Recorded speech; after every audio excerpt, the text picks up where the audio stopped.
Let's talk about who is going. Let's bring in the chairman of CPAC, Matt Schlapp. Good to see you, Matt. Why is this the right move for CPAC to give Trump the platform which somewhat presents him as a future prospect?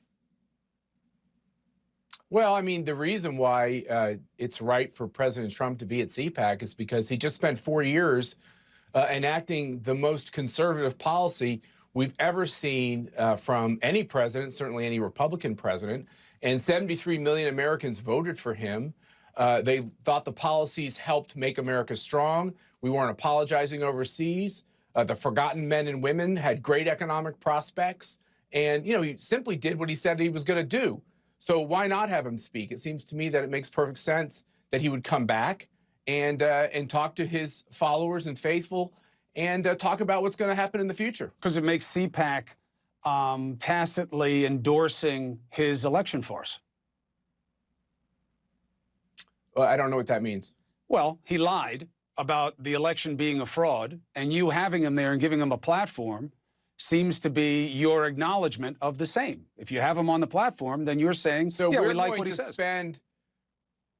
I'd love you to look at our agenda. We're actually going to spend a lot of time going through what happened in these states. You said several things in the previous interview that simply aren't true. You said that these states were simply following state law. I was in the state of Nevada. That's simply not true. No, I didn't. Clark County, I didn't say that. Clark County was not following state law. I didn't say that. What I said was... What do you mean? I'll tell you. What I said was, it is not true that any state decided that it was doing something wrong.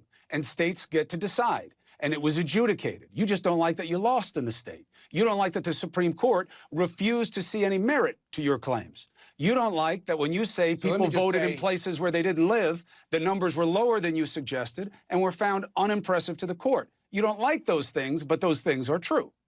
I don't like those things, but it's still very important that we go back to the idea of legal voting, and people should be legally registered to vote in order to vote. That people, I don't think it's very controversial to say that people should vote one time. And when you're in the midst of a pandemic, but you don't have a significant number of people who voted more than once. You shouldn't be able to vote in 2 states. It's not conceptual. That's not true. And it's not conceptual, though, Matt. I hear what you're saying. I've heard you say it a lot. Just because you win, I'm just saying it's just not true. Well, you had me on the show, and you're telling me that saying that there was widespread illegal voting is false. And I'm trying to explain to you that, for instance, what they did in the state of Georgia, when they had an illegal consent decree to mind you, not verify the signatures of mail-in ballots, which is what they also did in Clark County, essentially. That means that you have no security on the ballot that was mailed out without unsolicited vast mail-in ballots. They were returned with no security. You can't have an election in another country that the State Department would accept these types of ground rules. So we got to go back to voting in a legal and orderly manner. But Matt, you're making a straw man argument. It's a boogeyman argument. There is no proof of rampant fraud. Nobody's saying the process is perfect. You lost. And now you're going to keep that going. Steve Scalise the other day on TV, you guys really want the conservative movement to be made on the back of a lie about the election? Let me just go through a couple things you just said. Sure. Joe Biden is my president, okay? He won the election. Good. That doesn't mean that there wasn't voter fraud and voter irregularity in the last election. You know, there's a Republican who went to jail for voter fraud in North Carolina. Right. It can't just be Republicans that commit voter fraud. When voter fraud occurs, no matter who No, but you need to have proof. It should be fully prosecuted. And you have to have proof that it would have changed an outcome. We have it. You don't have it. We have it, but you're right. You're right. We do have it. You can't have it because you had chances to produce it. You had chances to produce it. Matt, would you sit down? No, because you had your chance at this. You won't do it. Matt, you had your chance. Nobody. Matt, why do you ignore that dozens of lawsuits failed on this? Why ignore it? You're right. They did fail, but guess what? You know this. You're a good lawyer. Just because you fail in court doesn't mean you don't have a good case. It means you lost in court.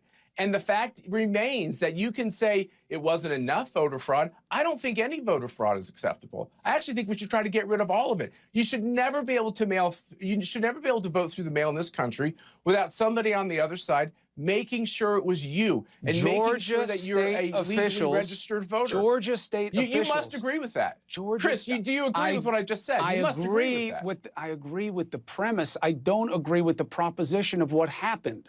There is no proof that there was a problem based on your suspicion. Georgia said there was no fraud. I'll sit down and show you the proof. Would you Georgia sit down with says me there was no and go fraud, through the proof? And these are your people. That's not right. They are Republicans. That's not right. No, it is right. No, they you're said, not right. No, I am right. Nobody ever said there was no. Nobody ever said there was no fraud in Georgia. What they actually said, the Georgia officials said exactly that. They were going to not check the signatures on the mailed-in ballots. And if you don't check the Georgia state officials ballots, you can't know if that's a legal ballot. Matt, and you can't run a democracy that way. Matt, listen. If you want to make things better, make them better. I'm just telling you, these arguments are making things worse. I do that every day, my friend. These are your officials in Georgia from your party who said there was no fraud here. Stop saying it. You're going to get us hurt. And then you did. Chris, there was widespread voter fraud in the last election. In a bipartisan sense, Democrats and Republicans should agree on a couple things. You should be a registered voter to vote. Certainly if you're in a registration state. You should only vote once. And if you vote by mail, somebody at that election office should have to verify that signature according to the state statute. That did not happen in the state of Nevada, and that did not happen in Georgia, and that did not happen in Philadelphia. And if you are going to qualify, you can say it's fine. I say let's never have an election like that ever again. And if you're going to look, nobody should argue against improvements. What I'm saying is very simple, and you know this. What Trump did... Very good. What Trump did was, well, first of all, these same issues came up 4 years ago. You guys had a deaf ear. You said the Democrats were sore losers, and they didn't respect the process, and they were undermining democracy. So let's not get on our soapbox too fast. You spent 4 years saying there was Russian collusion and that the election should be questioned, and Hillary Clinton said to Joe Biden he should never ever concede. And this is like hypocrisy. Hold on. No, it's not. Here's why. Not only did I say there was collusion, I will say it now that there was collusion. Collusion is not a crime. It's a behavior. And Trump's people did what they do best. They did dumb things for bad reasons. But look, you made your arguments. I gave you your time. We'll look and see what happens at CPAC. Bob Mueller found no collusion, my friend. He did not find no collusion. Collusion is not a crime. He wasn't even looking at it as such. Learn to read, my brother. It's right in the details. I got to go. There was nothing inappropriate with Russia in the 2016 election. He never said that. Good to see you, my friend. Never said it. Good to see you. He did. I'm glad to offer the platform. Let the people decide. Matt Schlapp, CPAC. Let's see what Trump says when he goes there.